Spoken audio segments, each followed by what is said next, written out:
Bonjour, j'espère que vous allez bien et que vous avez bien démarré votre journée. Alors aujourd'hui on va démarrer avec l'oracle astrologique de Sophia Pastor. Ouais, je crois qu'il y a une pleine lune aujourd'hui. Ensuite la sagesse de l'oracle de Colette Baron-Reid. Puis le tarot de la bienveillance de Colette Baron-Reid. Il est beau ce tarot, il est magnifique. Allez, c'est parti pour le côté astroplanétaire.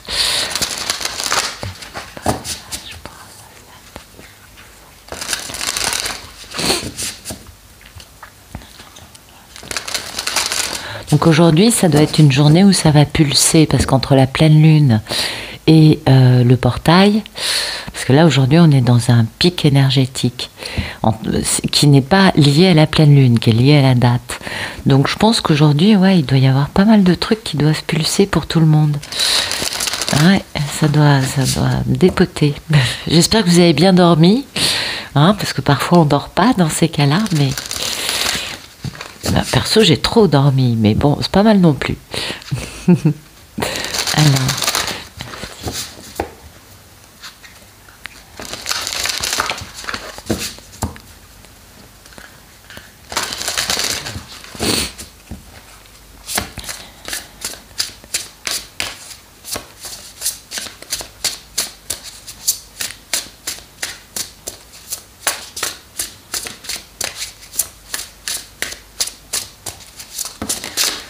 Ok.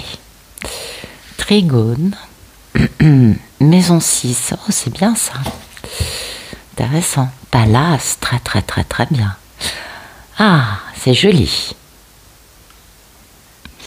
Alors, beaucoup de choses à dire, hein, mais pour moi, aujourd'hui, on a la résolution positive de choses qui sont un peu conflictuelles, qui posent problème. En tout cas, aujourd'hui, on va être astucieux. Pourquoi ? Pallas, c'est qui Pallas ? Bon, Pallas, ok, c'est une planète, mais en dehors d'être une planète, c'est avant tout Athéna, Pallas Athéna. Pallas Athéna, c'est la déesse de la guerre chez les Grecs. Ça s'appelait Minerve chez les Romains. Mais attention, c'est pas Mars, vous voyez, c'est pas avec un gros gourdin, je tape sur mes... Non, pas du tout. Non, Athéna, c'est... la finesse. C'est, si je devais donner un exemple concret intelligent, ce serait une très grande joueuse d'échecs. Vous voyez, je ne sais pas si je pense que vous devez connaître. Vous connaissez la guerre de Troie et l'histoire du cheval de Troie. Bon, c'est Athéna qui a conseillé à Ulysse, tiens donc, on a un Ulysse dans un coin, intéressant, de construire ce cheval de Troie pour intégrer Troie qu'ils avaient assiégé depuis je ne sais combien d'années. Et c'est comme ça qu'ils ont pu gagner. Vous voyez, Athéna, c'est l'intelligence, c'est la stratégie, et on ne va pas forcément se battre. Non. On peut faire les choses aussi avec diplomatie. Athéna, elle est magnifique. Moi, c'est une déesse que j'aime beaucoup. Donc vraiment, Pallas Athéna, super. On est dans l'intelligence, la stratégie, mais pas pour faire du mal, plutôt pour résoudre les conflits, pour résoudre une situation justement de dispute. Avec le trigone. Trigone, c'est les bienfaits, c'est les choses positives. Vous voyez, qui dit trigone dit ça devrait bien se passer. Vous voyez, c'est fluide. Il y a une notion de je suis sous ma bonne étoile. Vous voyez ce que je veux dire ? Il y a vraiment quelque chose comme si la préoccupation qu'on a, puisqu'on est obligé d'être dans l'état d'esprit d'Athéna quand même, hein, donc de stratégie, vous voyez, de quelque chose, quand même, il y a un conflit quelque part, mais là, c'est comme si la problématique était sous protection divine. Vous voyez ce que je veux dire ? C'est-à-dire, le trigone, c'est vraiment positif, c'est vraiment un truc comme si il ne pouvait rien se passer de mauvais dans cette histoire, parce que d'abord, on est dans l'intelligence et la finesse de Pallas Athéna, et ensuite, le trigone va nous inviter beaucoup plus à faire la paix qu'à qu'à guerroyer, voilà, d'une façon ou d'une autre, je dirais ça comme ça. Et puis, bon, on a quand même la maison 6, ça nous parle de bonne santé, hein, ça nous parle de choses, comment vous dire, ça peut être la santé, mais ça peut aussi nous parler d'autres choses. Ça peut nous parler notamment par exemple, des blocages qu'on a en nous. Par exemple, en comprenant que toutes les maladies qu'on peut avoir ne sont que des représentations physiques, des maux psychologiques ou des détresses, vous voyez, des maux êtres que l'on a en nous psychologiquement et émotionnellement. Parce que la maladie, c'est ça, c'est-à-dire c'est une part de nous qui essaye de nous communiquer une problématique qu'on a, vous voyez. Si vous avez toujours mal à la gorge, bon, bah, vous avez un problème de communication. Si vous avez par exemple constamment mal au foie, bah, vous avez les foies, vous voyez. Ça, c'est la somatisation. Enfin bon, je ne vais pas partir là-dessus, mais ce que je veux dire, si vous voulez, c'est que l'idée aujourd'hui, parce que bon, là, c'est quand même ça, c'est qu'on va, grâce à de la stratégie fine et intelligente, en tant que bon joueur d'échecs, on va résoudre des problématiques qui commencent peut-être à faire effet sur notre corps de matière. Un truc dans ce goût-là quand même. Mais tout ça, c'est bénéfique. Tout ça, c'est positif. Tout ça, on va le faire de la bonne façon. On va le résoudre et on va décider de remettre de la bonne santé là où ben, finalement, il n'y en a peut-être pas actuellement. Mais ça, c'est top, hein. Oh, c'est super.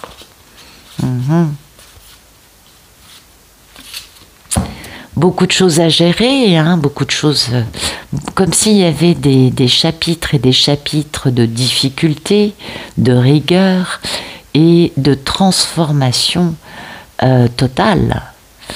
Ça nous fait penser à des choses, oui, je sais. Bon, allez, on va voir ce que nous dit cet oracle.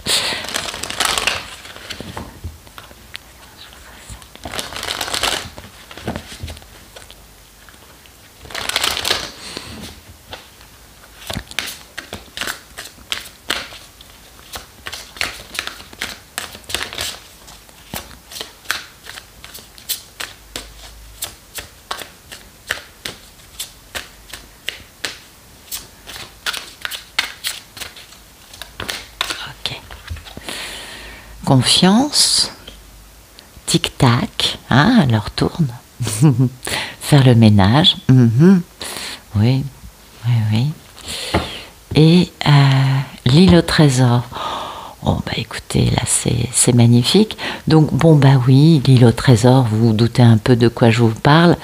C'est-à-dire qu'on sait qu'il y a un beau trésor hein, qu'on veut récupérer, n'est-ce pas, qu'il y a quelque chose qui est un véritable trésor. Alors si ça se trouve c'est en nous, hein, puis on vient de le découvrir il n'y a pas longtemps, et si ça se trouve tout simplement ça nous parle d'un rêve, hein. On aimerait bien avoir ce beau trésor, et oui, on a travaillé dur pour ça.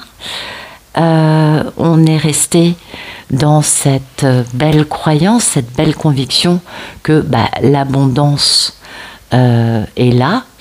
Et puis, il y a ce fameux trésor hein, qui nous appelle. Donc notre état d'esprit, c'est de remporter le gros lot.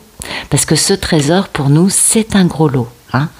C'est ce magnifique trésor qui est enfoui en nous. Eh oui, c'est très très très très beau. Donc, en découvrant vous voyez, il y a cette notion de mais je vaux quelque chose, j'ai un trésor en moi. Peut-être aussi que il est un peu non travaillé, ce trésor un peu brut de décoffrage, qu'on a besoin, maintenant qu'on l'a découvert, on a besoin de le pratiquer, de le comprendre, vous voyez, de le décortiquer d'une certaine façon. Mais une chose est certaine, c'est que notre intuition va nous guider. Ça, vous le savez, l'intuition fait toujours partie de l'équation dans les tirages du matin. Oui, parce que il y a eu du travail pour nous, pour arriver à trouver ce trésor. Et là, on entre dans une grande prospérité et on va avoir vraiment de la chance dans tous les aspects de notre vie. À nous, bien sûr, de partager notre chance avec les personnes qui nous entourent. Donc aujourd'hui, fort de cet état d'esprit, je suis un trésor ou j'ai un trésor au fond de moi, padam, on est dans une confiance terrible. Bah oui, la carte de la confiance nous parle bien sûr d'être dans une grande confiance, vous vous en doutez.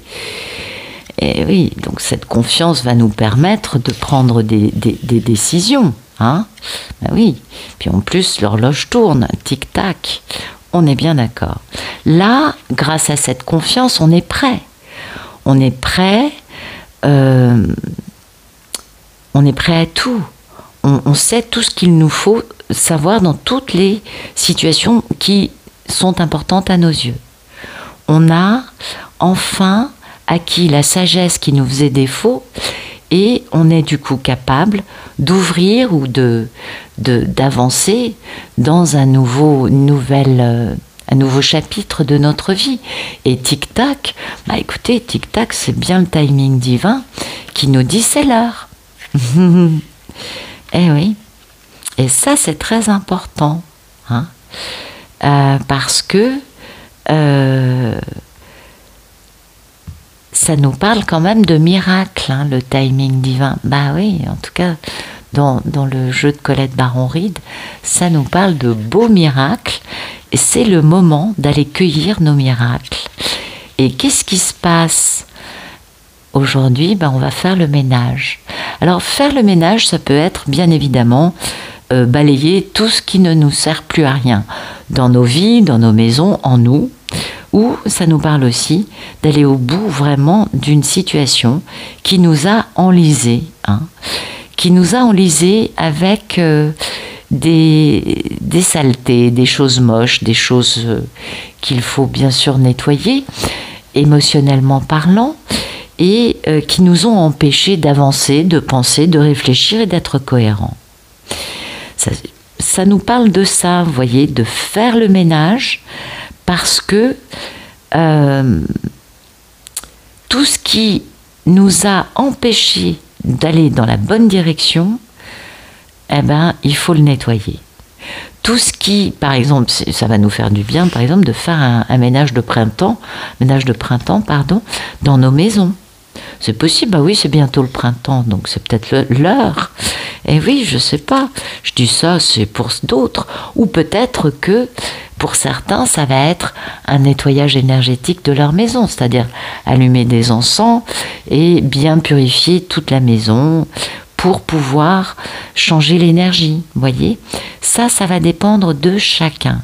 Une chose est certaine, avec ça, on balaye tout ce qui ne nous sert plus à rien.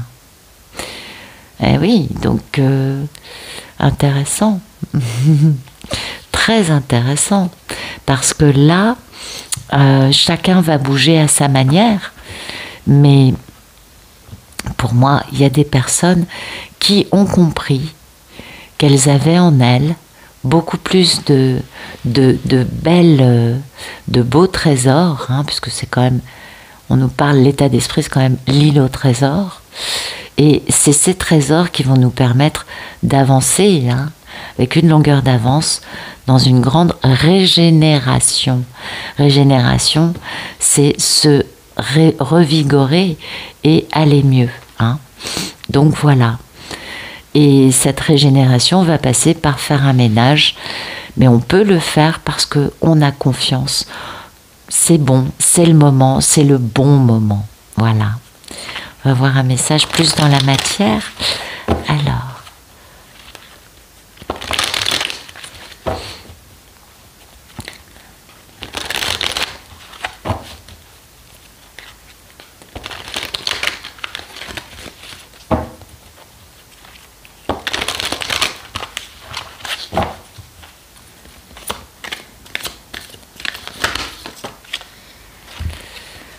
Ah, la reine de l'amour inconditionnel aujourd'hui qui est là, et un homme qui a beaucoup de passion, mais oui, regardez, il est tout lumineux, il a un soleil autour de la tête, et il a un beau cœur embrasé.